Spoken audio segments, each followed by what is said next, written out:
Maxime, welcome. Obviously we've just met each other for transparency, so the purpose of this podcast is Josh and I came up with this a while back, and really we've got three things that we're trying to achieve. Mm-hmm. The first thing is really to champion the region of Champagne and the producers that make it incredible. The second thing is to get experts and people that are great in their field about hospitality in the food and beverage scene to talk about what trends they're seeing and kind of the overall places that we want to talk about, the things that we've done, where we want to go. Woo! We always open a bottle of champagne. My finger was over it, but apparently it's open. That's a lively bottle. I think... And then that's awesome.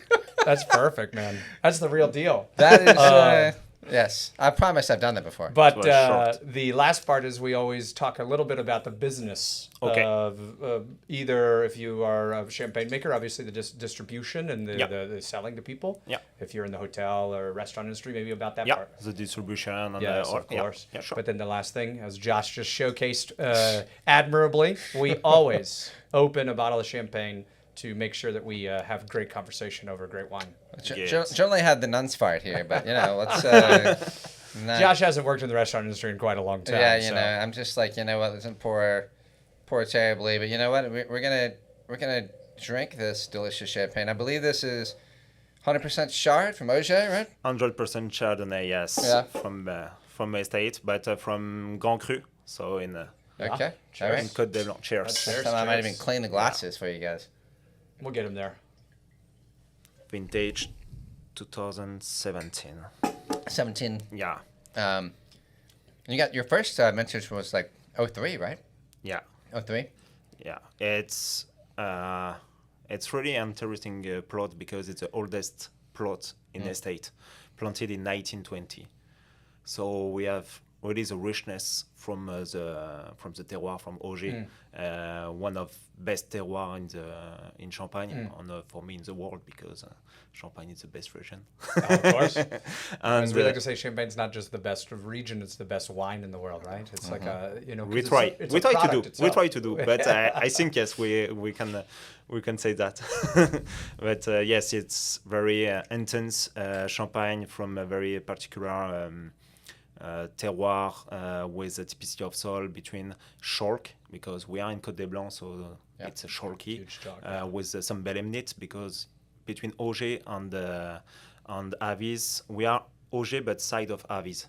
So we have this some belemnit, and it's a seashell from the past, and some sand. So very interesting soil for create a single plot, a single lieu-dit. Does this translate to anything in English, the name of the plot, or is that just It's Les Peignottes, it's a lieu-dit, yeah. Okay. No, it's, you can translate it in okay. English, yeah. Perfect.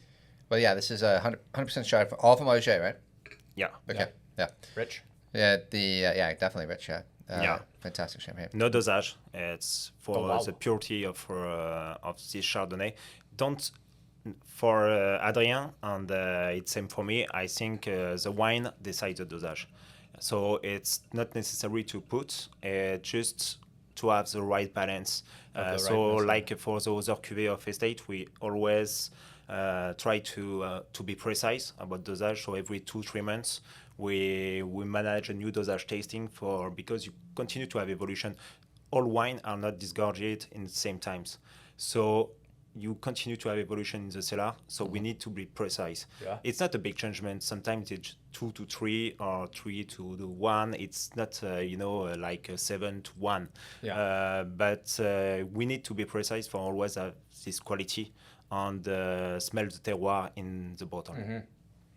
So, I wanted to start off to learn a little bit more about you. I looked at your CV on LinkedIn, but it looks like, you grew up in the area, you worked for other, wine producers, and then you tell us about your journey, in this industry, and how you made it to where you are today. I'm arrived in Champagne business industry by Adrien in the beginning. So my family was not from the Champagne. They are from close to Champagne. So from Ardennes, it's a department in north of Marne. And I'm friend of Adrien since a long time. We are friends since we are 17, 16. And how'd you become friends? And friend. Yeah. But how did you guys meet? Or We met during party. I think Okay, it's All right. It's always the deal. Yeah. When and yes, it was in Reims by some other people. Sure. And for to be honest, it was by one girl. I was with one woman in the past. Yes. And she was friend with Adrien. Okay. And I'm not continue to be with this woman, but I continue to be a friend of Adrien. Yeah. And Sometimes that's how it goes. yeah. Yeah. And it's yes. So I after the baccalaureate, so it's after high school. For Okay. you. Yeah. I wanted to start a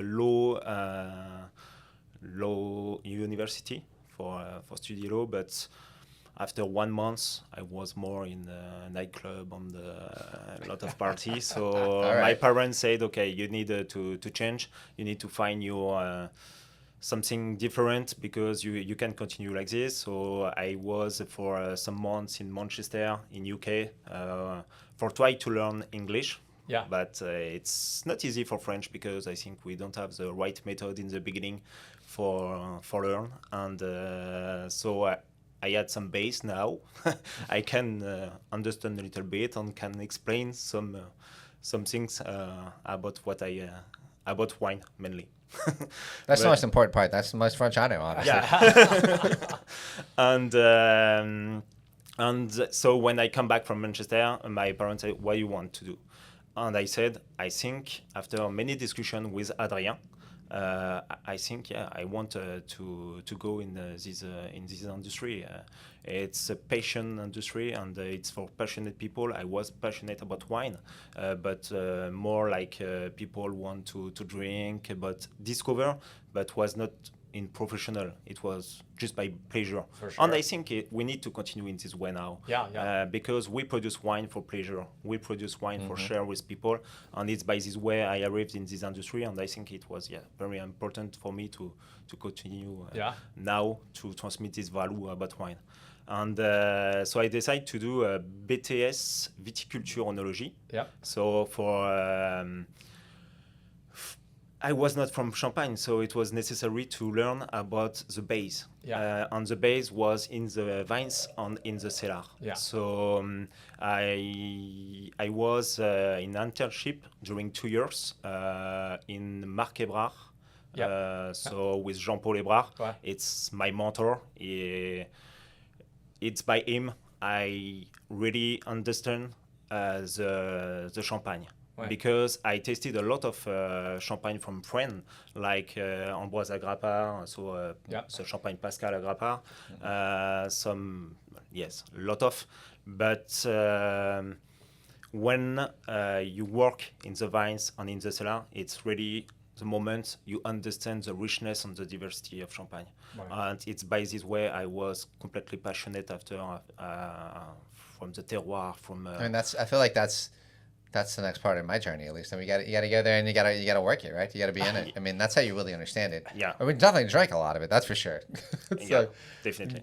We got to go put the work, Josh right? in the vines. Yeah. He's gonna last all of 4 hours. You know. Like, pass me the champagne. But Yeah. It's but definitely, when you are from the region, yes, it was necessary. But I mean, like, we're from bourbon country here, obviously, and a lot of people come here, and I think that coming up in that industry, it's like you don't really know it. You know, I've spent some time like actually working every position in the distillery. I mean, not for long periods of time or anything like that, but like you really understand. Oh, this person does this. This person does this. This is how it all connects. Yeah. And I think that until you go there, I know we're going to talk about Champagne and tourism, which I know you guys have a spot there.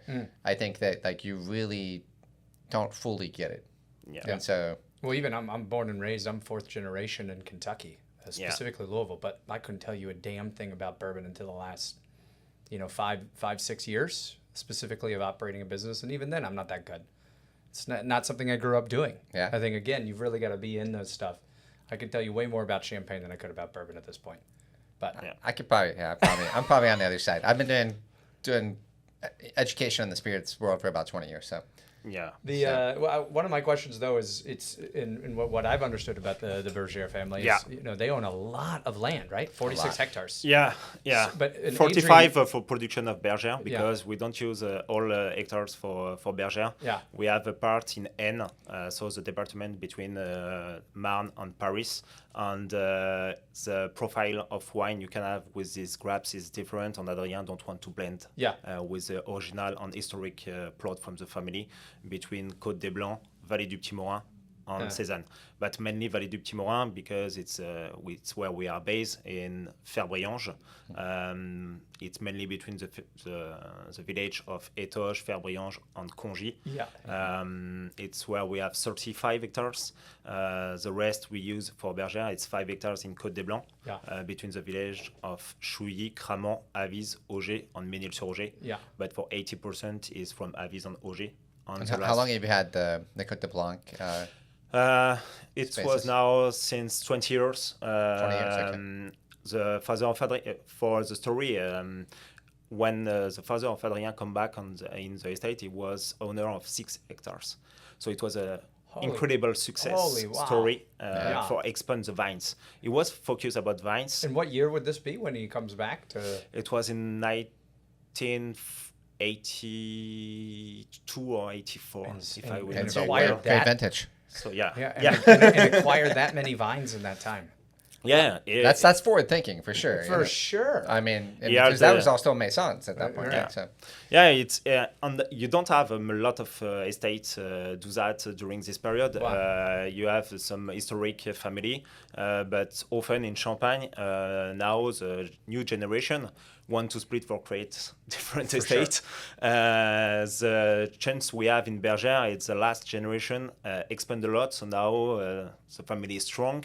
Yeah. We are owner of all vines, so we control from the whole production out. Yeah, and this is really, I think, very important for the next years and the future, because the challenge now it's not only about wine.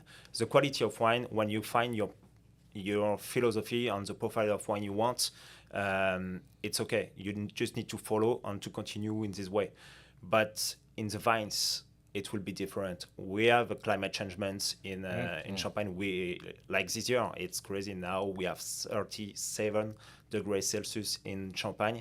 Wow. And yeah, but so this is a great question, isn't it? Is Champagne not, in my mind, is what I read, is it's one of the few areas that maybe is benefiting from this. Yeah. Because the ripeness can get better, less dosage. Yeah.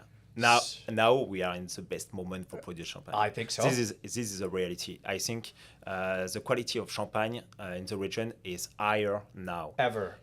Compared Compared to vintage to vintage. It might be different, but what you can do now in the cellar, so much opportunity. Yeah, definitely. On both sides. On both sides, Yeah, and I think, what's really interesting about, looking up your, all the SKUs in your portfolio, it's like, you have everything. You've got, was it a Saunier? You've got fortified wines. You got, Côte de Champenois. When you have this, you got this number of hectares. Yeah, you need every type of sometimes offering. Club wines. But I think it's great, and we see the new generation of grower wanted to develop and to show the diversity. And so they create more and more single plots, and it's nice. But in the same moment with Adrien, we have some discussion together about this, because if we have too much, after for the consumers can be complicated to understand, and we need to go step by step. And so we have 3 single plot now. We will have 1 more in some years, because we started to produce in a new plot in Haï. So we are. It's incredible plot bought by Adrien 5 years ago, and it's only since 2022 we started to produce the first vintage. So yes, we said we need to reduce, but in the same time, when you have the potential and you can see during the first fermentation, after the first fermentation with the vin clair, it's incredible wine. You just want to show to the people this quality and this typicity. And do you have a favorite in the lineup? There's obviously a big lineup. So I mean, what's your fave?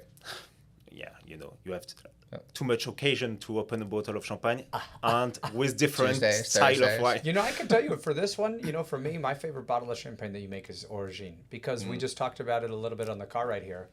When you are trying to get young people to drink, which is a huge thing that I love always harping on, you need a price point, like we were saying. Yes. And you guys have done a very good job of not only creating a price point, but a very salinity and acidic forward base cuvee that anyone that drinks it can go, wow.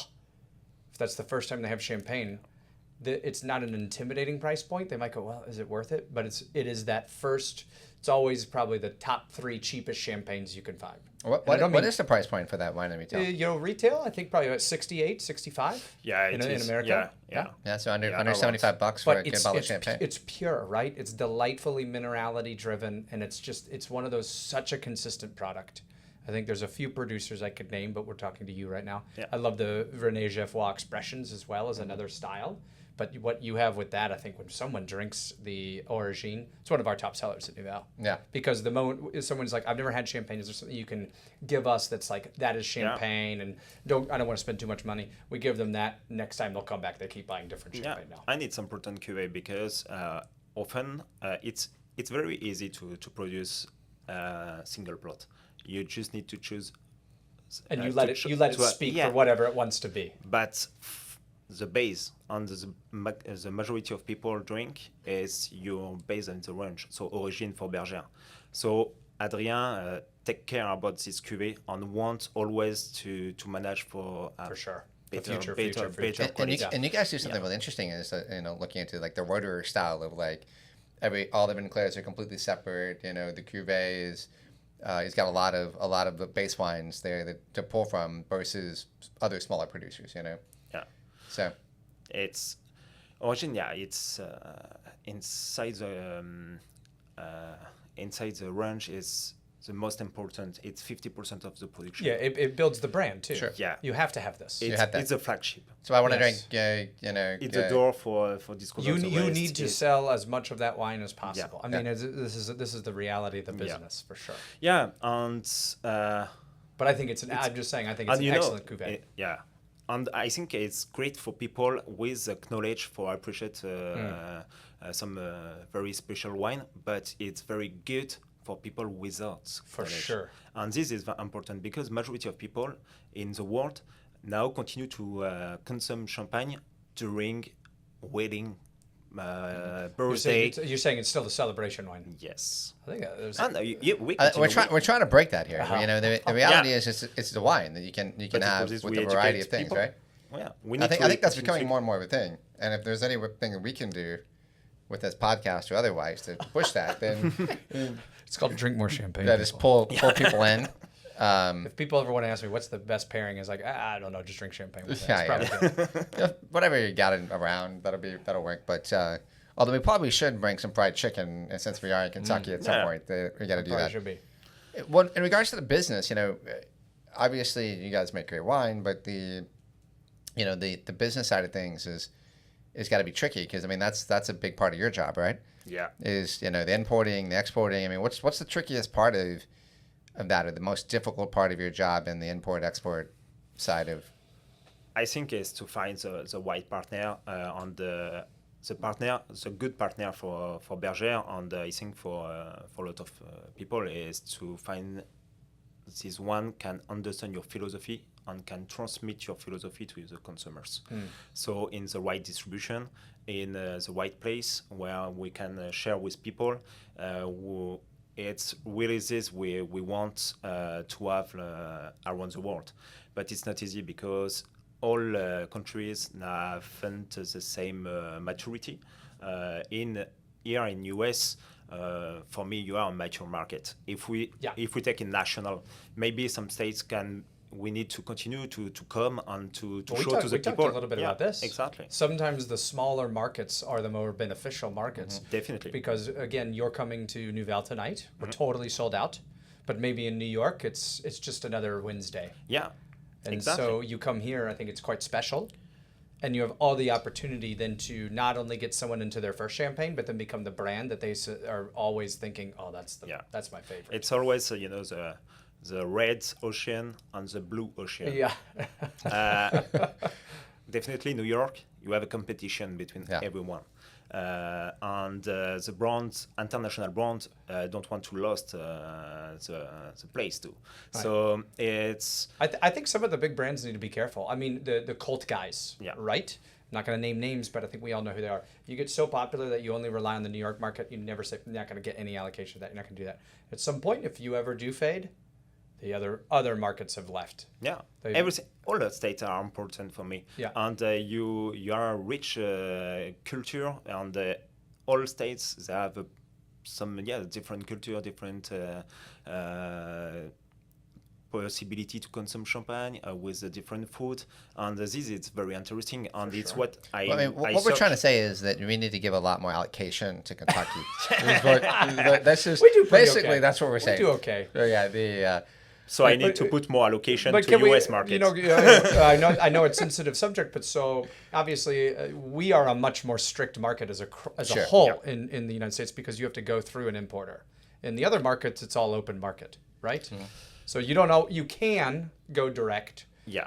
How do you find, we were just talking about what are your, there's really precise markets like the Japanese. Yeah. They need to know everything. Yeah. They need to be very precise. In America, we seem to be more, maybe New York's a little bit more precise, but in general, what have you enjoyed? Which markets are really, doing great for you, and which ones are challenging or emerging for you, I guess?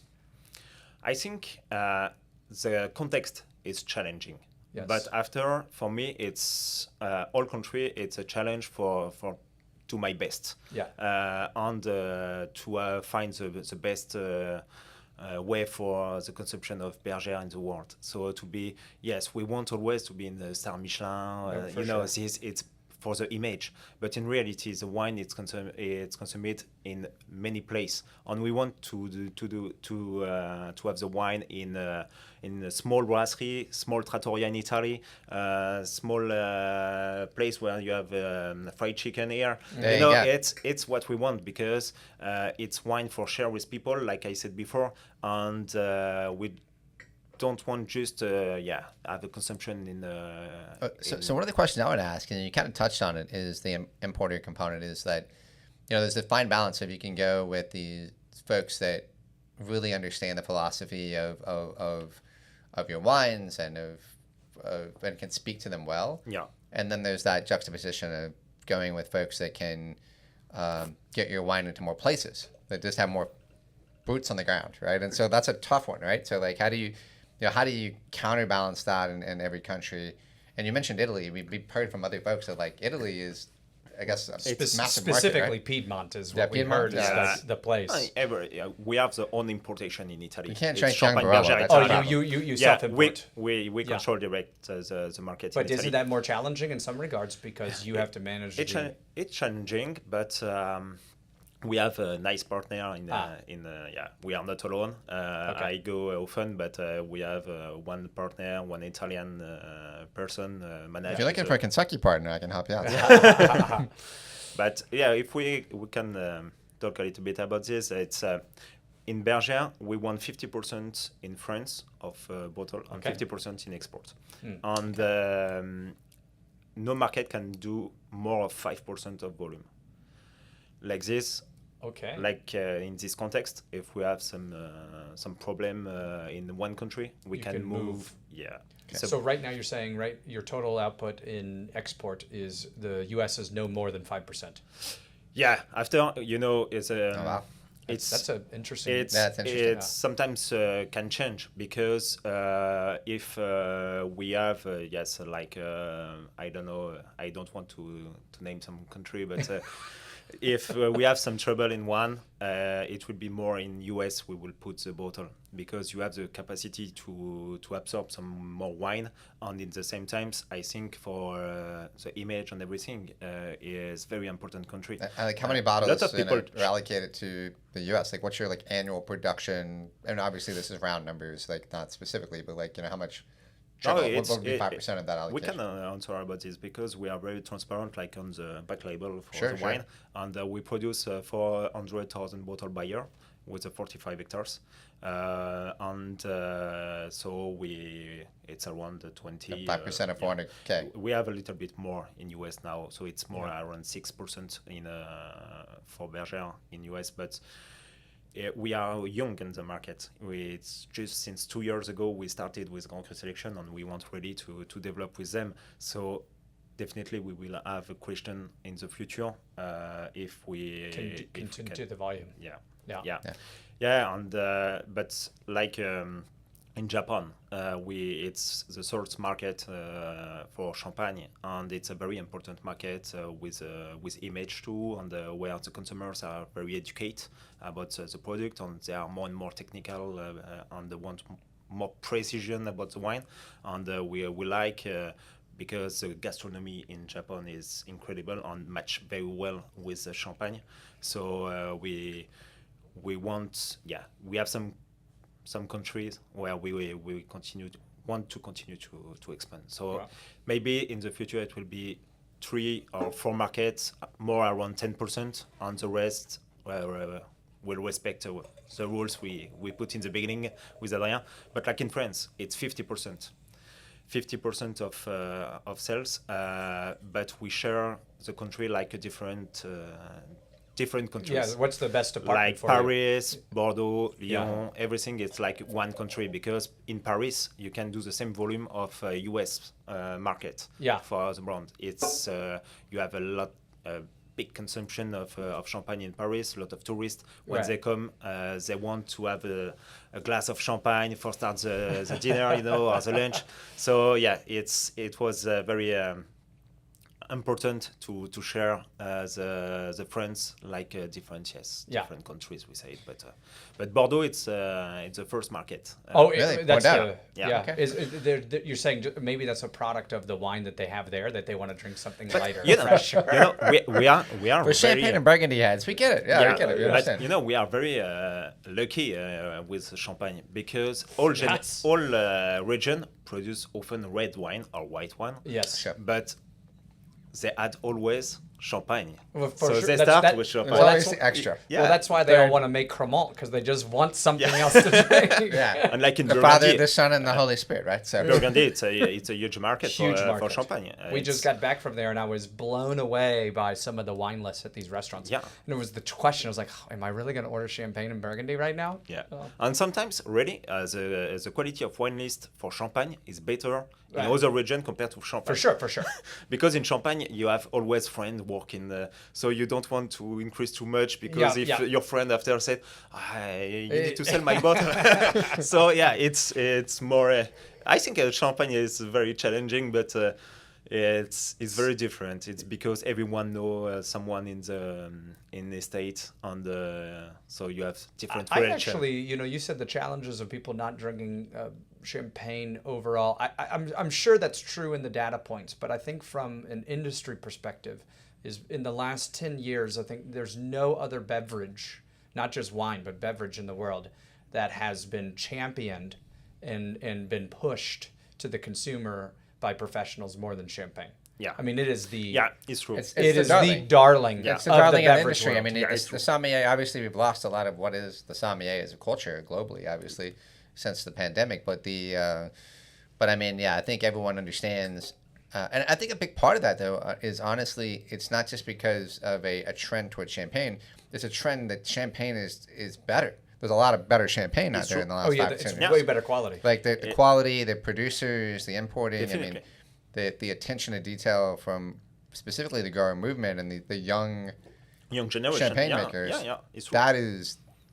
That's why you guys are getting all that love. Yeah, the diversity and the quality is higher now, and it's for this I think in 10 years we see, and mainly since after the COVID we see a very changement of consumption of champagne, and people was which very way? interested. Which you said a big change in the consumption after COVID? After COVID, More consumption. Yeah, more and more precise in general. And and people want to discover and drink not only champagne for only celebrate, but with dinner, with for pairing. We are a product of this. You know, Josh and I did our Masters That's of true. Champagne with the French Wine Scholar Guild during COVID. Yeah. I called them up and we're like, hey, what are you doing? I'm like, let's drink some champagne and study champagne. And I think he was studying for something else. And, but we both kind of became enamored. Obsessed. Obsessed I don't with know it. how else to say it. I mean, Nouvelle went from being what was at one point a wine bar to I don't know how we're not a champagne bar at this You're point. pretty much a champagne bar. I think you're like, you're not fully pops. You've got other wines, there's, which is great. But, we started this podcast. I mean, obviously we're obsessed with it. And I think that, we're not the only ones that, like you mentioned, that kind of that Burgundian style approach to champagne production. Yeah. Which is, very precise. But it's still drinkable. I think that's the thing. It's still fun. Champagne is still fun.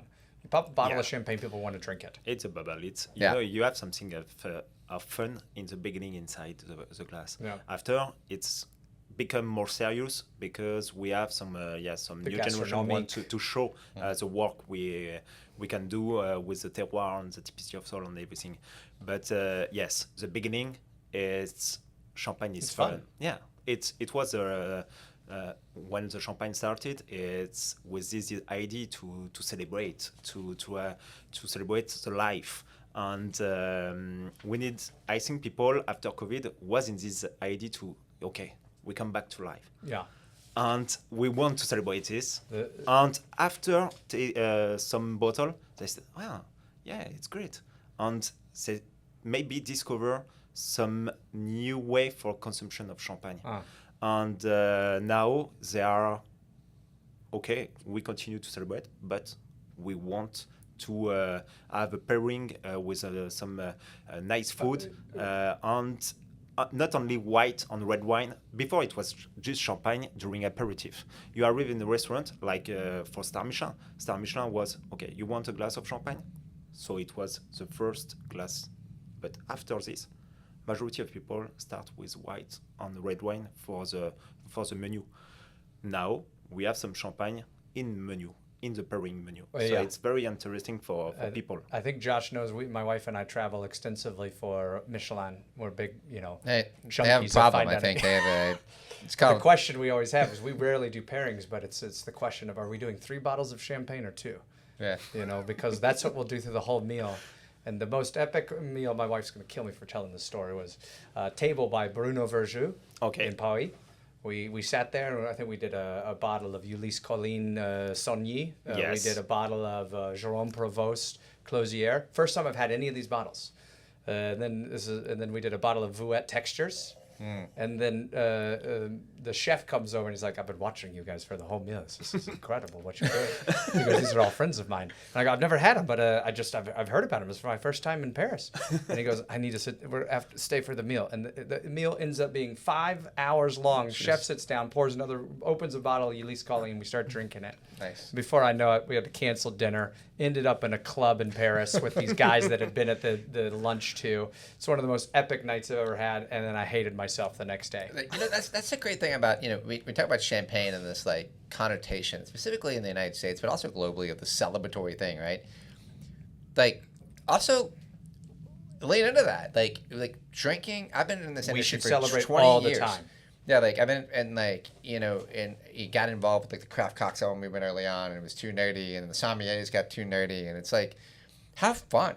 I mean, we're so serious with the rest of our life. We got to run a business. We got to do this. We got to family. We got to do all these things. Exactly. Like, the reality is that I want to get nerdy too. I want to learn all about the terroir and that specific Climate or whatever it is, right? But like, if you're not having fun with it, you really lost the point. I don't want to hang out with you. Like, Yeah, for sure. Like, let's have fun. You and I are constantly looking for excuses just to open the crazy bottles. It's not that we want to hoard them. We're just oh, should we do it today? Oh no, let's get one more person. We want to talk about it, right? It's like it should be fun. I can't hang out with them. I'm like, what? We're just like, it was like the other day. We like came down and drank 1 bottle of champagne. We're like 6 bottles of champagne later. We're like, we're like, well, it was me. It was a group of people. It wasn't just me and John, but I think that somebody who's going around to markets and kind of fighting that for your everyday person that doesn't know a lot about wine, is that why not say, cool, yeah, like it is a celebratory wine and celebrate every day. Yes. Yeah. Right? Yes, exactly. But we just need to respect the price. That is the tough it's us. a big. I It's think a big it's my commitment. now. $50, I you need can't I get need to do my job of ambassador for Champagne I think about so. this, because if we lost the consumers, we are in a situation where they don't understand Yes. the quality for the price. And since the COVID, we had a lot of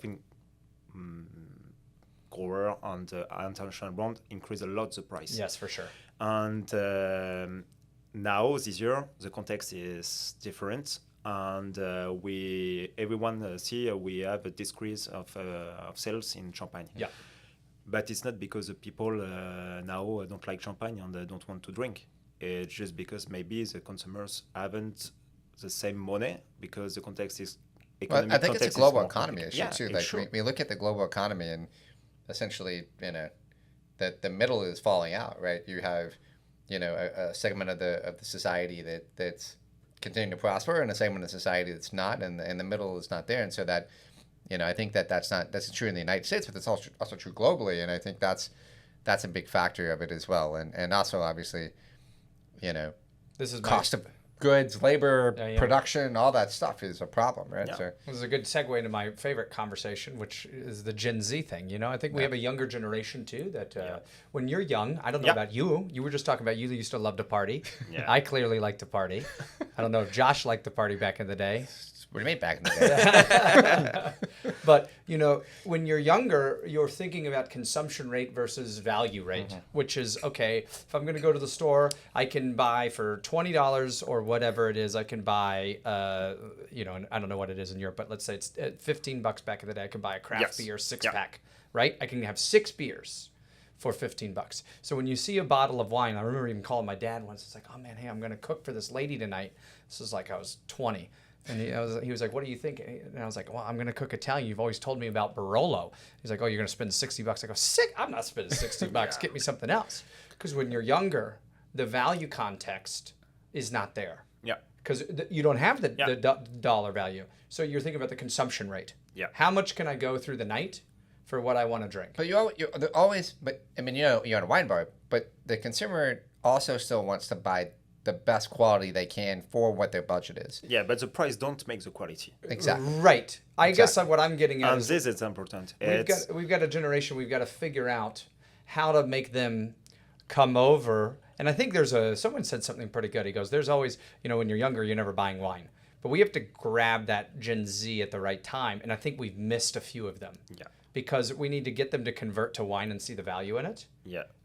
Which at some point in their life when they start to hit mid-20s is that time. And that's why we've talked about this. And, even though we're maybe not the biggest of fans of this natty wine movement, I think that it has done some good things. I think that, obviously there's a lot of misnomers and misunderstanding of what wine is and what that, we all know that, right?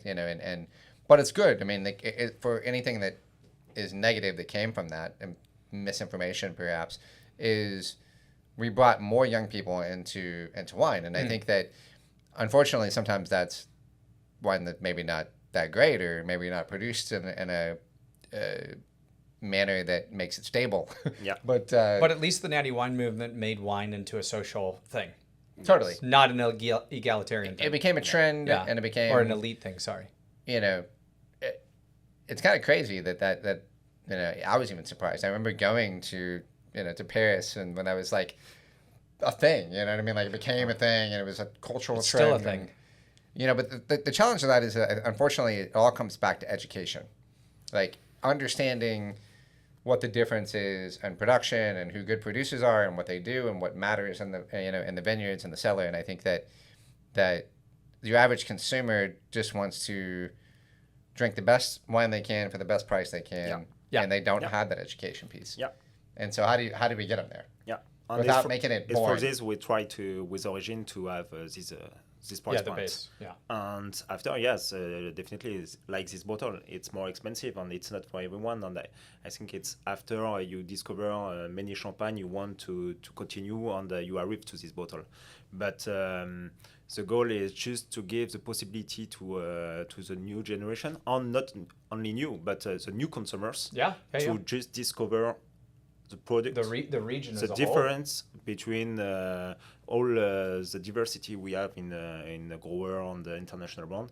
Because I'm always and I'm never against the international brand, because they open it the market for everyone. Yes. They spend a lot of million of in marketing. You talk about the and in CIVC. yeah, Yeah. it's crazy what they do, because now champagne, it's a brand. Yeah, this is amazing. Yeah, go. But, Yeah. And for this, I respect a lot all international brand. After I think we need to show to the people the difference we have with them, but not say it's bad, I'm good. No, it's we are different.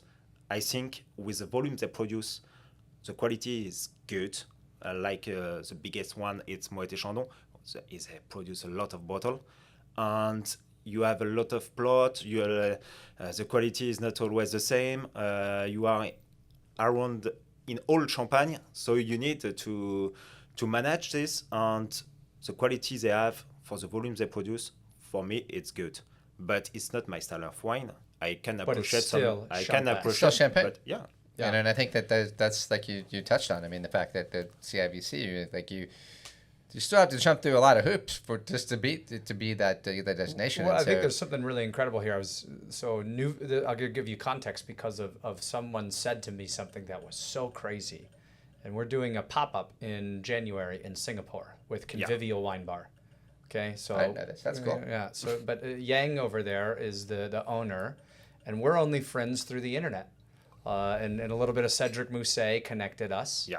And but anyway, so we're going there in January as Nouvelle, and we're gonna do a Nouvelle at Singapore. And he's like, "Let's do an event. How are we gonna do this event?"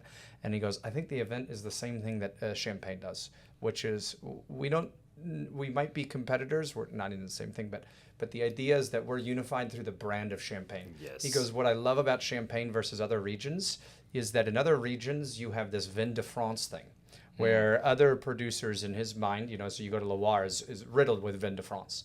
And it's not that those aren't great producers, but they're working alone to create their product. And he goes, something to be said is that even the great top producers, like Cedric's best friend is the cellar master at Ruinart. And, it's like, oh, so they all talk to each other. You guys are all saying, it is in our best interest as a region, as a brand of Champagne, Yes. to say, let's put out the best quality Exactly. and the best message Yes. to make sure that everyone succeeds.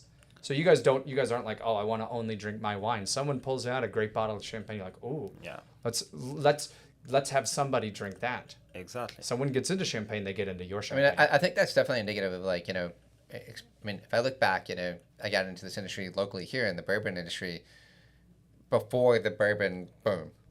And everybody knows everybody. They're trading barrels, they're hanging out together, they're being friends. And of course, the bourbon boom happened, and it's just became a bit it's a different world here.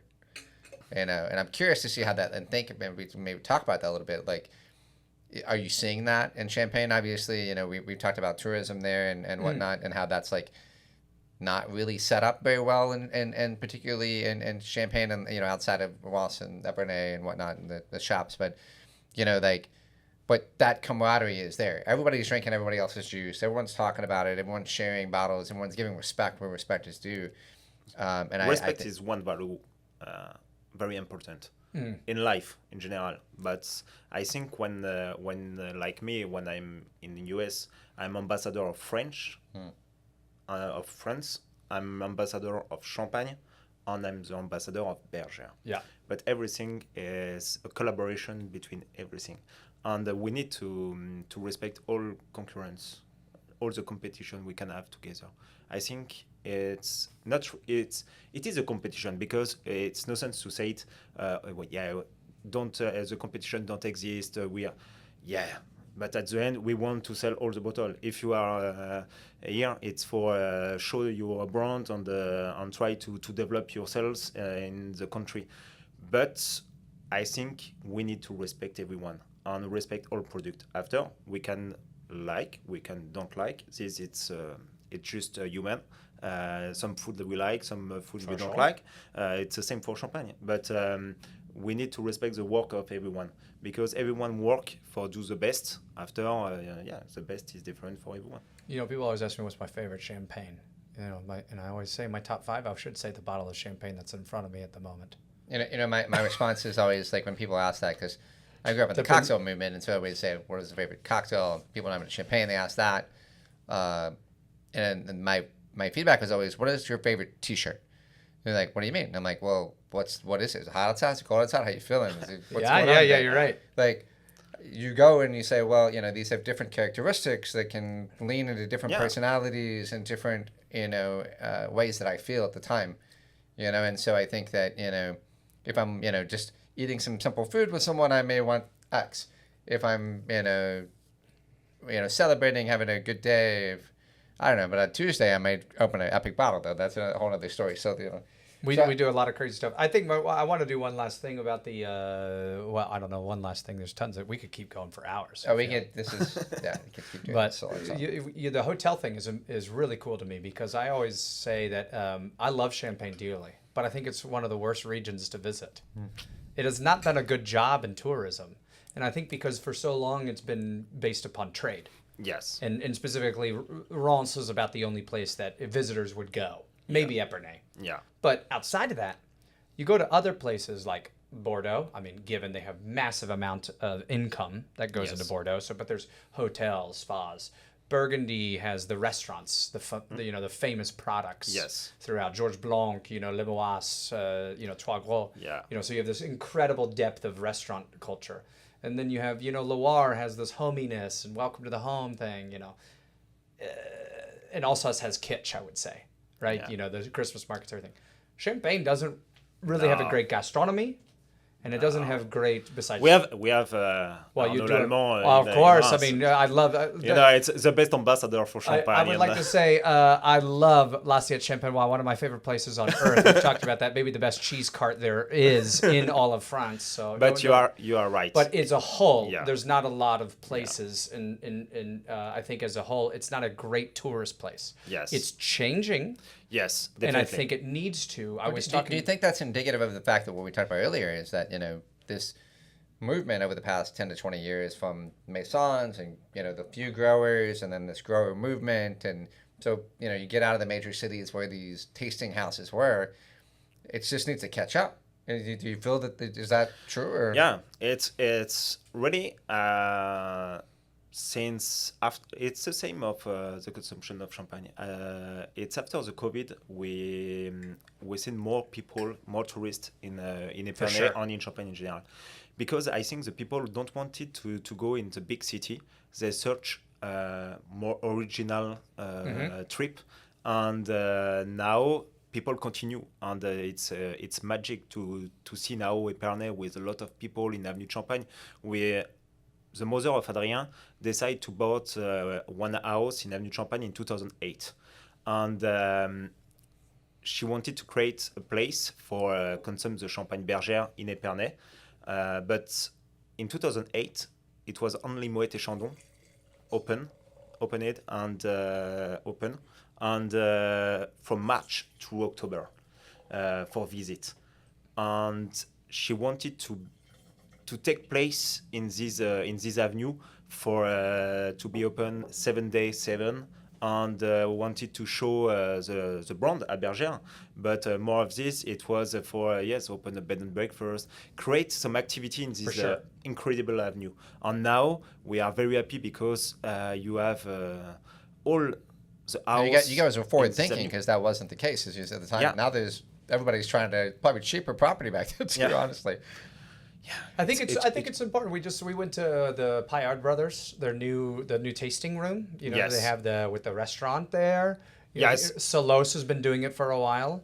I mean, I think you need to have these things. Yes. Because I think to create the brand moving forward, there's a balance between the Bordeaux or Napa to the Burgundy. Yes. We need to come somewhere But in the middle to welcome people. It's true. And I think we need in the village, because in Burgundy, it's not only in Beaune, you have restaurants. Yeah. You can go to... For sure. To, Extraordinary. Yeah. And they have Expressions and, all yeah. village have one restaurant or more. Yeah. And in Champagne, it's not the same. Not the same. We are very happy, like in Avise.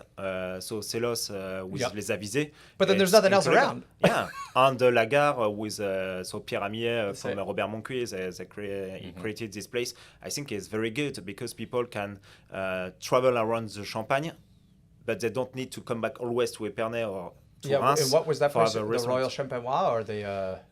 Yeah, the Royal Champagne is a very nice address. very, very yeah, high end. Yes, but it's not like a small place in. What was the one that you said though before or after Salos? There was another. Yeah, I didn't catch that one either. With Celos in no, the same village. The next space you were referring to. La Gare. La Gare. La Yeah, Gare, where's that? La Gare is in Ménil-sur-Oger. It's not in Avise, it's in Ménil-sur-Oger. And the owner is Pierre Amier, so from Robert Moncuy Champagne. Oh, okay. Yeah, well, imported too by Grand Cru Selection. Oh, yeah. Yeah. So Nice. some publicity for them. Well, then that's next time for me. Yeah, exactly. And it's very important, I think, to continue to develop this way. We need to welcome the people and to give the possibility to stay more of one day, because majority of tourists, you have the train between Paris and Épernay, so people come for one day, and after they come back to Paris. Yeah, now they need to come in Épernay, Yep. and they go for one day in Paris. What? So, but for this, we need to have everything for welcome to the people. So activities, we have sure people when they come in Champagne is for discover the region and mainly the Champagne. But we need more activity, more restaurant, and definitely if some people want to invest in Épernay and create a new place, we will be happy to be with them for such. I love it. That might be drawing maggots. Which, it's great because I come visit you guys. I did have a plan. I mapped it out one time. I was like, I'm going to run the entire Côte de Blanc. Like, something like it's 14, 15 miles, right? There's something like that, crazy. So that's maybe I'll have to enact that plan, or at least we can cycle all the way through there. But yeah, we'd love to come and check. I got to figure out how to get one of those cool T-shirts. You guys sell those? Yeah. Yeah, Les Vignes de Nuit. So the other single plot. Oh, yeah. Other Chardonnay. Ludis, yeah. Yeah, the other one. It's because we have a shop in Épernay. We have some POSM, and I know we need to talk after. We'll talk. We'll talk for sure. So I think there's some opportunity for you. I mean, Josh. at the end of the day, like, as The we were first talking foods. earlier, like, we do a lot of work, but, the more work we can do in Champagne, the better. I think, just so you know, this is actually, I know you know this, is that every Friday for, like, years, we would saber a bottle of champagne and drink it as a that's team. right. Every Friday. Like, every Christmas party, we do it at John's Do it at place. my place. Yeah, And we drank basically It's wild. unlimited amounts of champagne. It's wild. It's wild. It gets a little wild. I thank you, and because we need to have an ambassador, and for me, ambassador, it's not just it's just people consume. And when you want to share with people, it's I think the more important, not only for champagne but for wine in general. You got to come in the summertime to one of our big parties, man. I mean, that's what we try to do. Is like, It's at a the lot end of the day, fun. It's a party. Yeah. We should all be celebrating joie de vivre. Exactly. Yeah, I mean, you got, we're definitely big advocates of that. You got to have fun with it, and I mean that's why I love. I come from the spirits and cocktail side, and but my passion is wine, and the reality is that I love wine because I love spirits and cocktails as well. That's I have a lot of history there, but we're sharing a bottle of wine.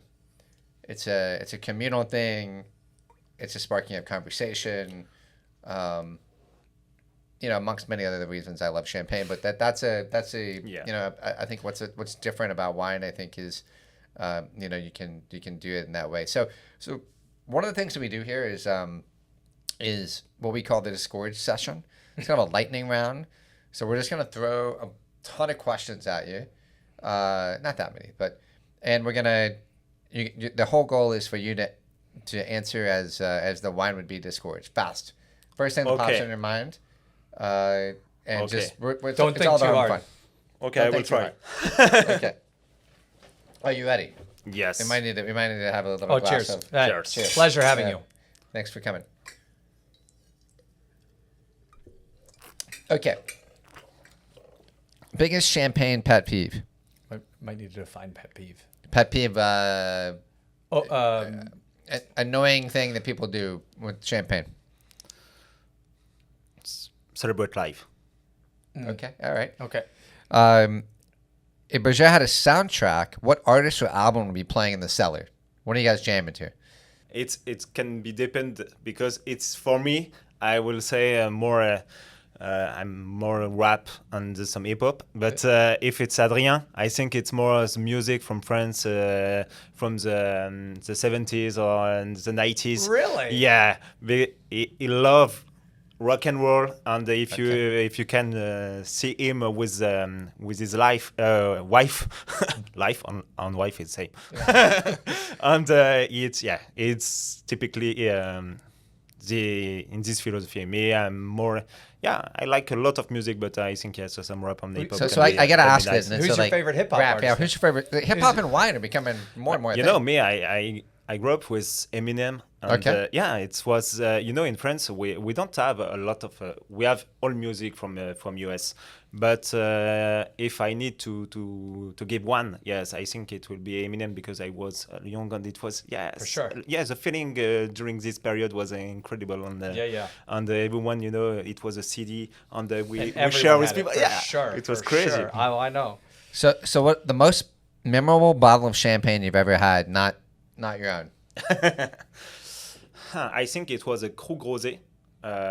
It was with some friend, and I don't know. It was the moment. It was in the restaurant in Epernay, and we was with Adrien. I think it was 4 or 5 a.m.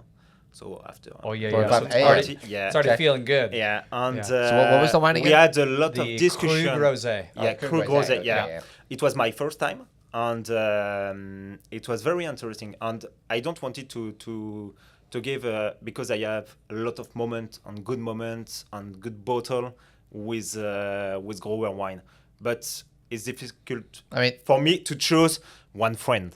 It's not wine. It's one friend. But this moment was incredible because we had the end of party and we share a very good bottle and we had some discussion of life, very passionate. Yeah, I love it. It's for this I have always this bottle because often we people ask you didn't even hesitate. A lot of people were like, "Well, take it." You knew that the was bottle, boom. right? Yeah.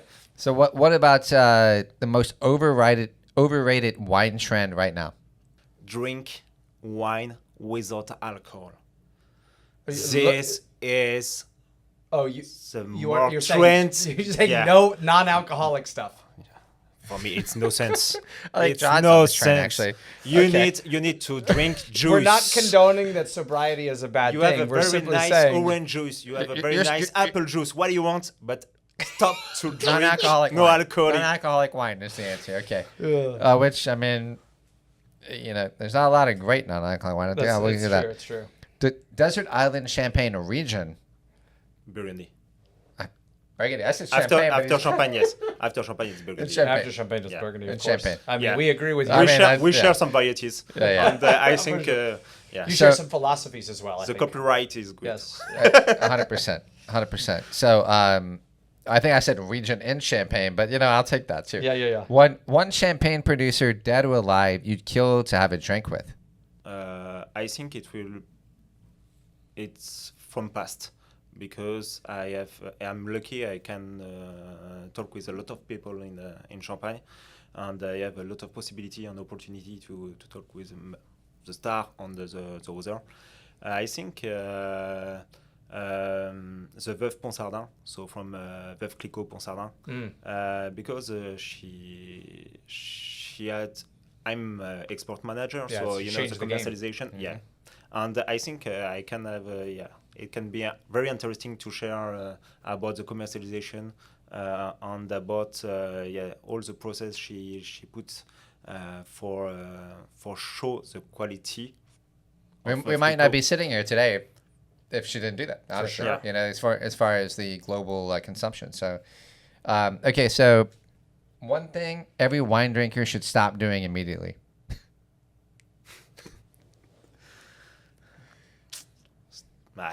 It would be the same of.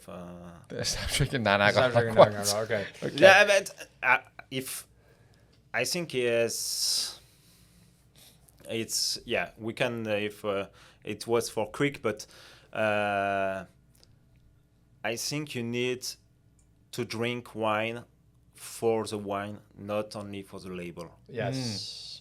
This Yes, is, if absolutely. I try to, because no alcoholic, yes, it's, I fight about this because I don't understand the trend about this. But I think we need to come back to the real value of wine is sharing and about the quality, so about the terroir and everything. Sometimes we just check the label and This we is decide cool. if it's good or not good. I think we call it Right. star fucking Yeah, here. It's yeah. it's Yeah, a thing, for right? sure. It's Label drinker. That's yeah. true. Yeah. It's Yeah. like, and it drives up producers as well. I mean, yeah. too cultish. But best champagne under $100 that no one's talking about. I actually opened this up. Best champagne that no one's talking about. So less of $100. Maybe, Well, but Yeah, we may have already been talking about that, but it's you have too many, but or best producer who you think no one's talking it's about. really Yeah, that's under a the more radar. interesting question, actually. best producer. If I don't say Adrien, I can have further. It's my Can't shut friend that and more cup. of my boss. yeah. Good. But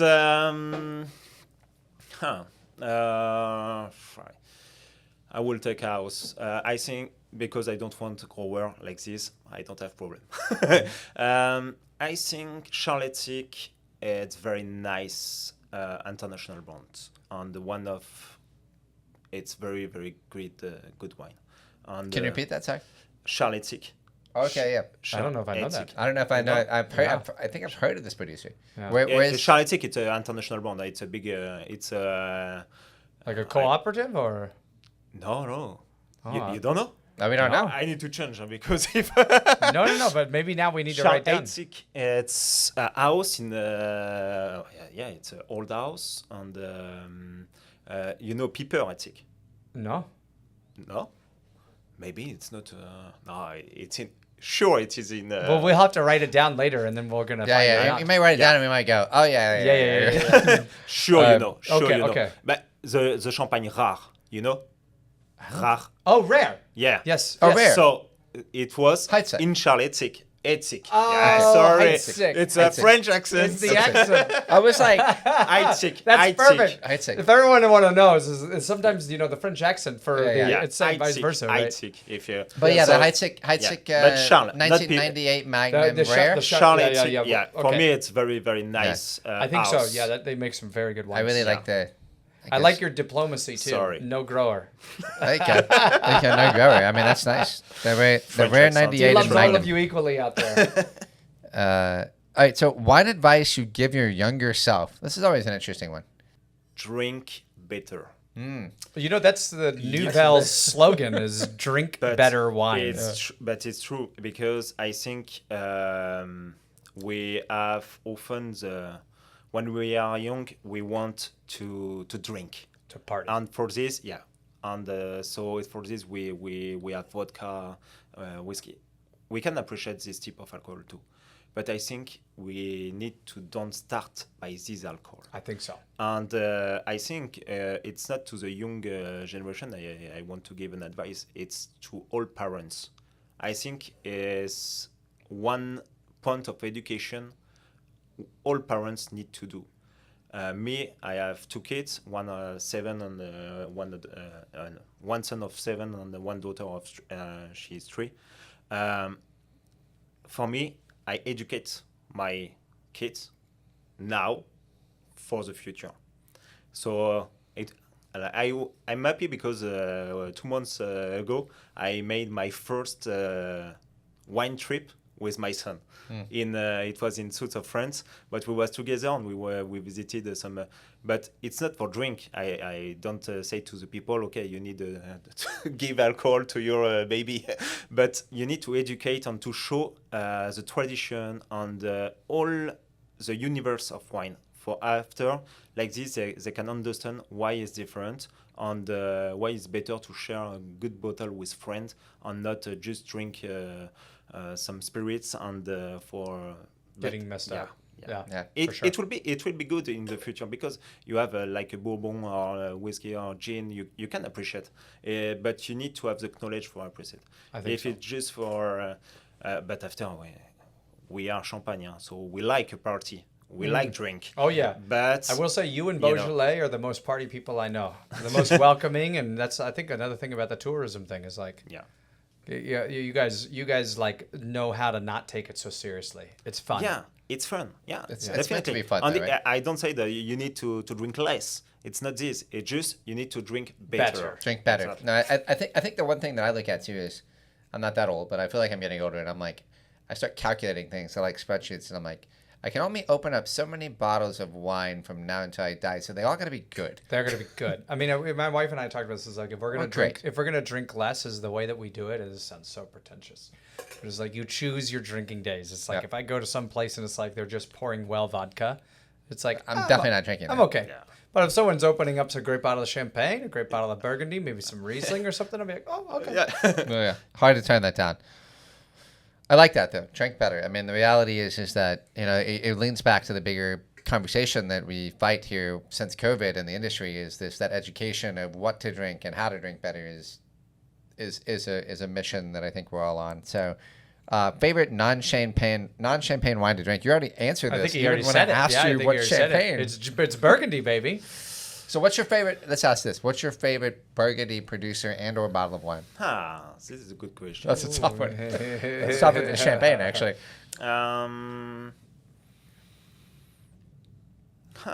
We just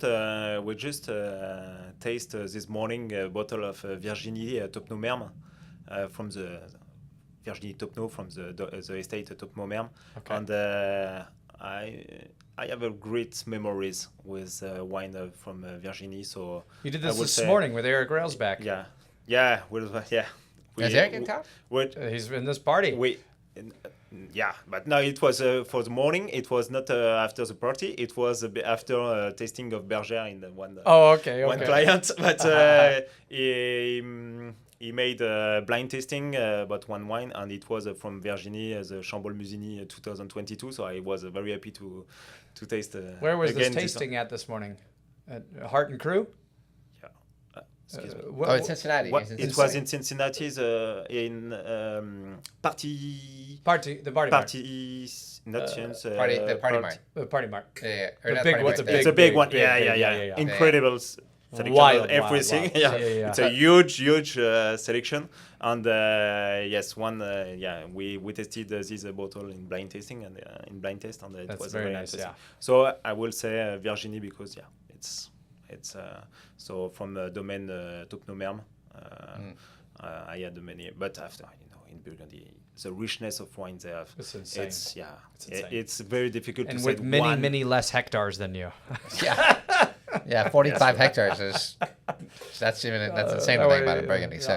So, dream dinner guest, dead or alive, for one last bottle. One last bottle. One last bottle. But You gotta who's pick the guest that you want to have at your dinner table? for one last bottle. A bottle of Coteau Champenois, but in blind tasting. Coteau Champenois.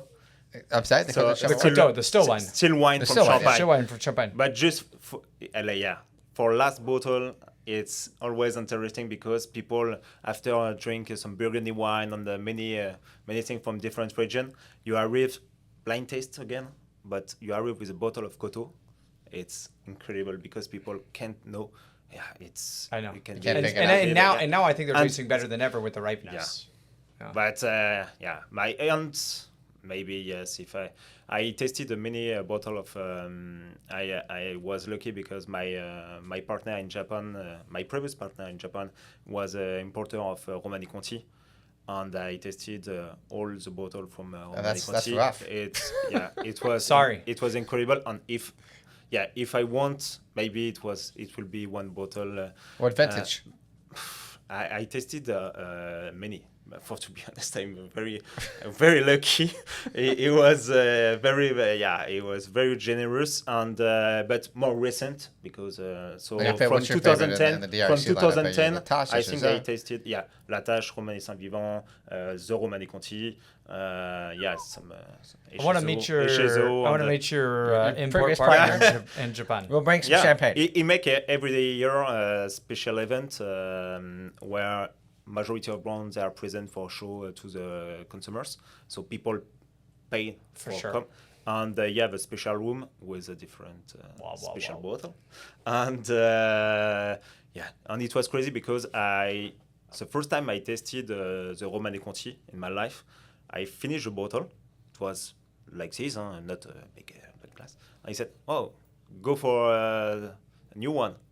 So it was crazy. I finished the bottle, and after I had a new glass, like it was normal, and it was just crazy. It was just crazy. But yeah, too many. And after, if I can add one wine, I think it's not particularly a brand. It just I want to be with my friend for share this last bottle.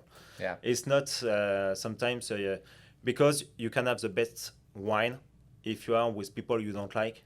The wine is not good. Is not the white good. Yeah. So for me, yes, it's mainly like you the just said person with the people I want to have my last bottle. It's more important than the bottle. That's why that bottle of Krug Rosé is so good in the mind. It's by the people with me was just. It's all about that. I agree. You know, that's like I said earlier. It's you know, that's what I love about wine in general. It's about sharing. It's about having a conversation. It's about you know, telling funny stories. It's about, you know, opening up and kind of, you know, being human, you know, and I think that, well, we're glad that we can share a bottle of wine with you.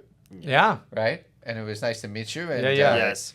We'll have to hope to see you in Champagne. I see I'm alone. We're already ahead, right? Cheers. We got more to go. Cheers. Well, thanks for coming on.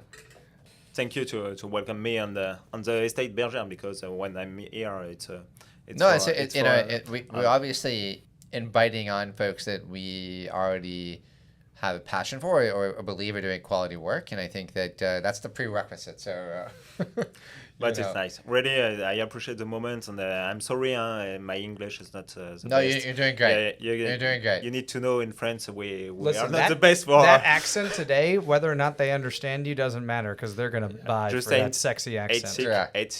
Need to be improving my accent.